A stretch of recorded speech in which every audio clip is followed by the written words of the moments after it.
violence prevention, hence the color orange. Yesterday was really a great day for us in the House. We passed the Dream and Promise Act with 100% of the Democrats voting yes, and was bipartisan. Again, as President Reagan has said, he said, if we ever close the door to new Americans, our leadership in the world would soon be lost. That was his last speech as President of the United States. You've heard me say that time and time again. One of our speakers yesterday used that in arguing against the motion to recommit, which we resoundingly won as well, defeating it. We all believe that immigration is the constant reinvigoration of America, enriching America with immigrants, enriching America with their hopes, their dreams, their aspirations.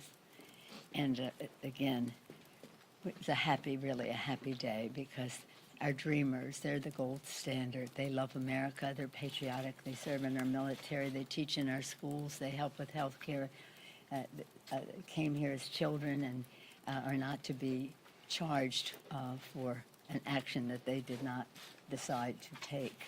And yesterday was fabulous. But not only the dreamers, for temporary protected status and DED people as well. So I congratulate Jerry Nadler, the Judiciary, members of the Judiciary Committee, particularly Zoe Lofgren. Zoe Lofgren was a virtuoso, masterful at many subjects, but in this case, she is an immigration lawyer. She taught immigration law, and she is chair of the Immigration Committee, and she was able to orchestrate something quite wonderful. It was not without its challenges, so I congratulate them all for that. I was personally gratified yesterday that as we observed the 30th anniversary of the Tiananmen Square massacre, that tragedy where the Chinese government crushed with tanks young people. People all over the country were turning out, but probably 1 million in Tiananmen Square, and they crushed them with tanks, probably thousands, certainly hundreds. But yesterday, 30 years later, we had observances all day, hearing in the morning, rallying outside, legislation on the floor, and 100% of the House of Representatives voted for the commemoration of the 30th anniversary, sadly, of Tiananmen Square. It was very, I was just thrilled, because the Chinese embassy was making their threats and making their calls, but we got 100% on that. This morning, as some of you may know, I signed enrolled the legislation for the disaster supplemental bill, and really I commend our appropriators. They passed 2 bills in the House, one many months ago, and then another to address the additional disasters that had hit us.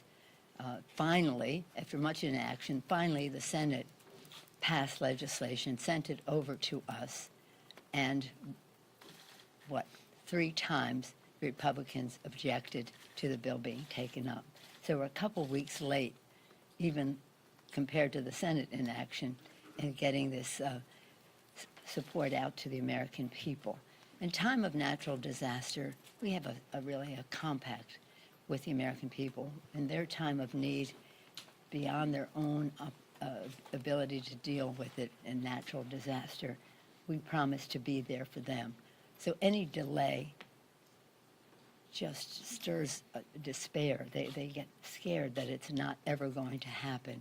So it was shameful that the Republicans allowed 3 of their members to hold up this legislation for about until Monday night, when it was finally passed by the House with a huge vote. So there we are. And on Sunday we observed 150 days, this past weekend, 150 days since we've been in the majority. And I'm really excited to say that in our top 10 bills, most of which we have passed on the floor, we had the For the People Act, H.R. 1, 100% of the Democrats voted for it. In terms of freedom in our country, Equality Act, Ending discrimination against LGBTQ community, 100%. The DREAM Act yesterday, Dream and Promise Act, expanding opportunity in our country, 100% of the Democrats. As far as women are concerned, paycheck fairness, equal pay for equal work, 100%. Violence against women act, huge, like 99% vote in the Congress, again, affecting women, but families in general. In terms of safety, our background checks legislation, 99%. And then, of course, all of our legislation for our veterans was overwhelming and bipartisan.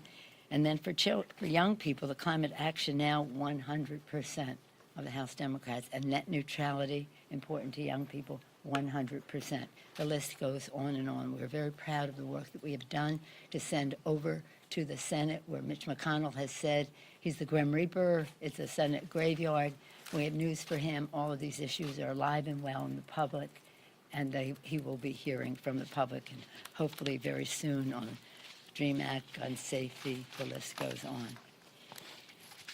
What else do we have going here now? We have, yes, while we legislate, and we're very proud of our legislation, true to our For the People agenda, lower health care costs by lowering the cost of prescription drugs and preserving and strengthening the pre-existing condition benefit, bigger paychecks by rebuilding infrastructure in America in a green, modern way for the 21st century, and cleaner government, H.R. 1, For the People Act, to end the role of big, dark, special interest money in politics, strengthening voting rights, ending the voter suppression. When we're talking about infrastructure, I want to just go back to the disaster assistance bill. I think we could consider that the first big, major investment in infrastructure, building the infrastructure of our country, a very large commitment to that, including in Puerto Rico. And now today, I am proud to lead a bipartisan congressional delegation to Normandy. Tomorrow will mark 75 years of D-Day, 75 years since D-Day, one of the greatest acts of heroism in history, when our military and allies deftly defied every danger, every evil, and overcame them.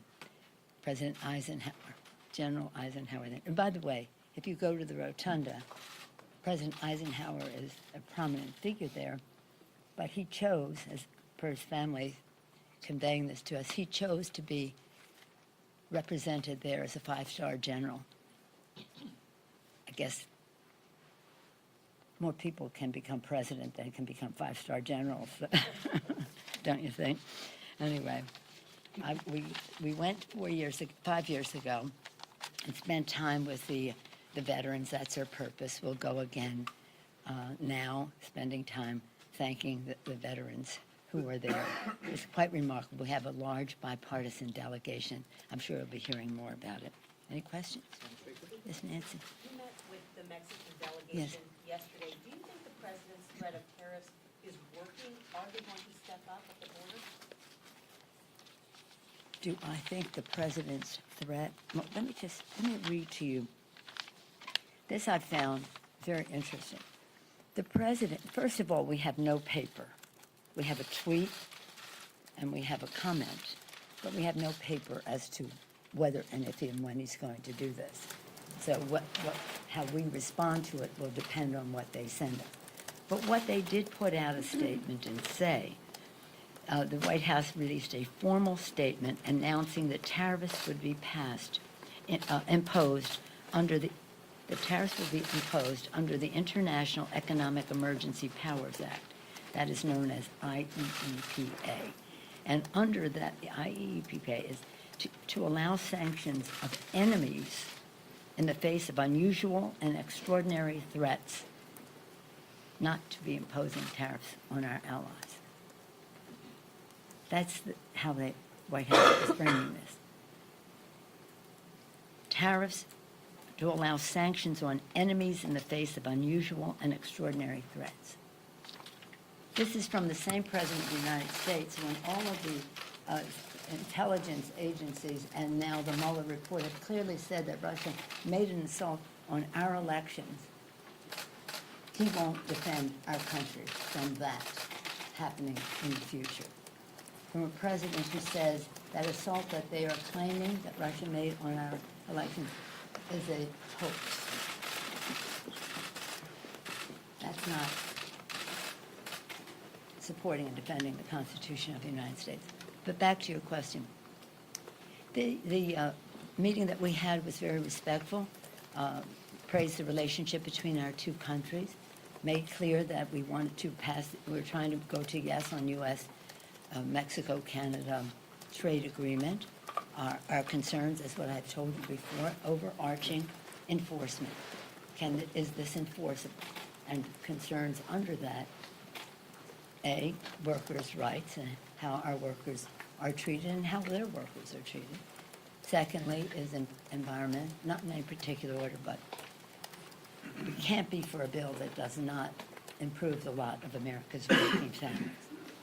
Environment, very important concerns about how NAFTA fell short on that. And third, the pharmaceutical issue, which is very important to our caucus. So we have clarity again and again with the Mexican government over what our concerns are and how we hope to have a path to yes to get it done. But you have to have enforcement as part of the agreement, not as part of a sidebar letter or bills that we might pass in each country, part of the agreement. So we, again, reiterated actually, we were going to have this meeting, and then the news came that the president had this notion that he was going to treat Mexico as an enemy. So I don't know if that means the president wants to stop the process or what, but we do, in our relationship with Mexico, want to find comprehensive immigration reform that helps address the problem, having humanitarian assistance at the border to help meet the needs of the people coming in. And again, not to be punishing Mexico, because in punishing Mexico, we'll be punishing America as well. Does the House have the votes to override a presidential veto on tariffs? Well, first of all, let's see what they are sending forth, and if they do send it forth. The Republican leader said they're going to stick with the president on this. I don't know how many of his members go along with that. I think the Senate probably has the votes to override. But we're not talking about override. We haven't seen anything yet, except a tweet, and then this statement of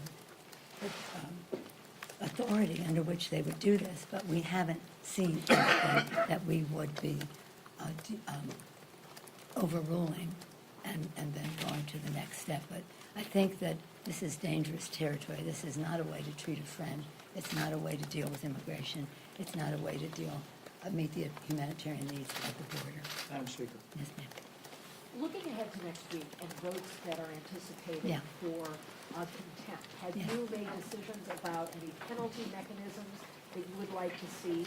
And then more broadly, are you feeling any influence from the 2020 contenders and the electorate more broadly about what you might take? No, well, first of all, the chairman, again, I'm very proud of the work of our committees, 6 great committees, following the facts and making decisions about how we go forward. This is Judiciary Committee largely, could be more.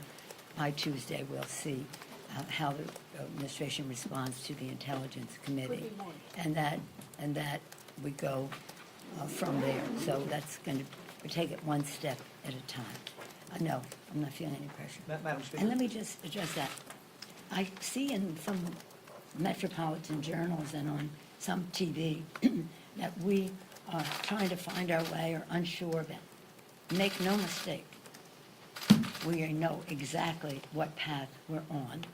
We know exactly what actions we need to take. And while that may take more time than some people want it to take, I respect their impatience. It's a beautiful thing, and it's important to our country, because there's great grief and sadness and pain in our country about the behavior of this President of the United States, calling a Russian assault on our elections a hoax, treating Mexico like an enemy, attacking a woman's rights. Geez, the list goes on and on, but that's policy. Russian thing is not policy. That is either you're honoring your oath of office or you are not. But in order to go down that path, we're following the facts. We'll take them where they lead us. And as we go down that path, we will be as strong as we can be. There is no controversy or try this, try that. We are on a path. So if it gives you some entertainment to make it look like, disabuse yourself of that. This is a very, very strong team that we have working on this. We won 2 cases in court. I didn't do too much in the press about it. We won the Deutsche Bank case and we won the Mazer case, our 2 big first cases which established some precedent about the importance of obeying congressional subpoenas. But it's about the Congress, it's about the courts, and it's about the Constitution of the United States. And you have to go down a path that is accommodating to all of that and the strongest possible position to make a statement when we get to that point. Madam Speaker? Yes, sir. I wanted to get some clarity on your tariff answer. Are you suggesting that the president's threat of tariffs on Mexican imports is just bad policy or illegal by misapplying the law as you understand? No, I'm just saying it's bad policy. The question is, though, why does the president have that much authority, and that will be questioned. No, I'm just saying it's wrong. I don't even think it rises to the level of policy. I think it's notion mongering again. And it's really, well, let's face what it is. It's a distraction from the Mueller report, and it served its purpose, right? Here we are. Here we are. Madam Yes, Speaker, Chad. thank you. Good morning. On the issue of contempt next week, there was debate in your caucus about inherent contempt or civil contempt. How did you get to that stage? And the second part of the question is, in Mr. Hoyer's statement, he indicated that there would be a contempt vote on Mr. Barr, who's been held in contempt of the Judiciary Committee, but it also mentioned Mr. McGahn. Mr. Right, McGahn has not been held in contempt. Well, he'll be in the contempt. So you're going to bypass the committee process for Mr. McGahn? It's not a question of bypassing the committee. We're working with the committee on all of this in terms of wording and the rest of it. So it's not about bypassing the committee. What it is, though, is about taking it one step at a time. It's fast. We can move more expeditiously to do civil contempt. It doesn't mean we couldn't go to inherent contempt at some other point, but you have to get started. Yeah. One more. Yes, ma'am. You've been clear, and you've recently reiterated that you would like Robert Mueller to testify. You Yeah. still see that as being a positive. And Chairman Adler has said the same. Is it time to issue a subpoena for him? That's up to the committee. Again, what you'll have to understand is I'm a big committee person. This is the judgment that they will put forth, and they're doing the negotiation. Take it one step at a time. Hopefully, he would accept an invitation to come. Hopefully, if there is a subpoena that would be friendly, and he would come. But we'll see. I mean, it's up to them. They will decide because they're doing negotiation. And it's important for people to know. First of all, I travel all the time in the country. Do you know most people think that impeachment means you're out of office? Did you ever get that feeling, or you're just in the bubble here? They think that you get impeached, you're gone. And that is completely not true. And I may have thought that myself 50 years ago. But you get impeached, and it's an indictment. It's an indictment. So when you're impeaching somebody, you want to make sure you have the strongest possible indictment, because it's not the means to the end that people think. All you do, vote to impeach, bye-bye birdie. It isn't that. It's an indictment. So you want to have the best possible indictment, going through the legal process in a way that shows accommodation, that we need to get the courts to rule in our favor because we've done it correctly and the rest.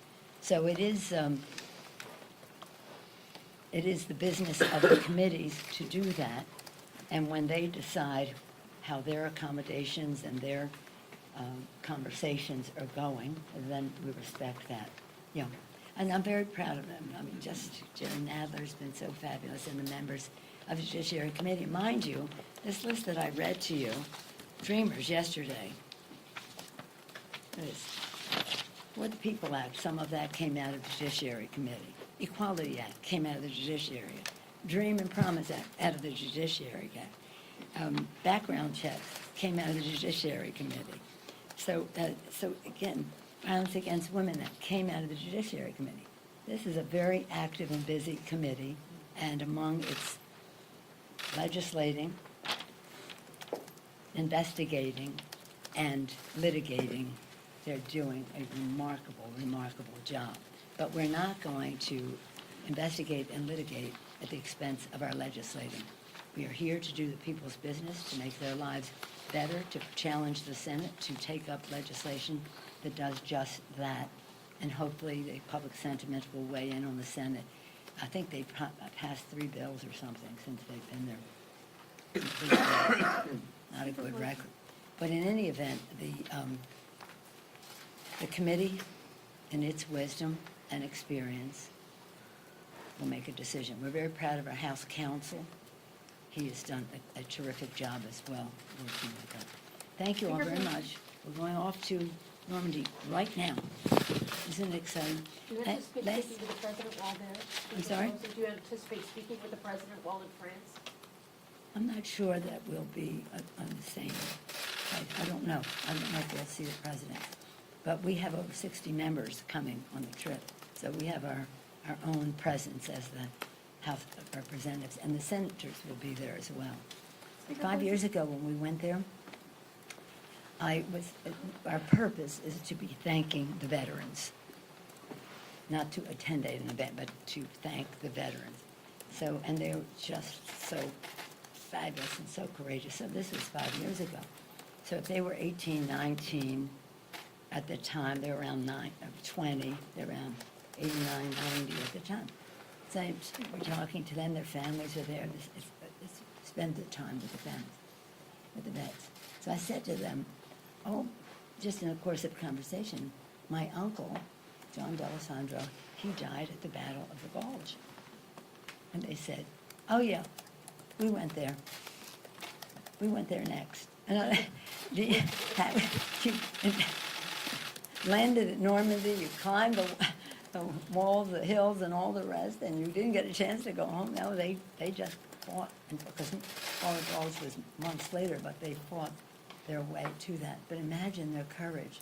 Imagine the courage of these people, and they were so young. They were like babies. They're college age, not seniors in high school, some of them, some a little bit older.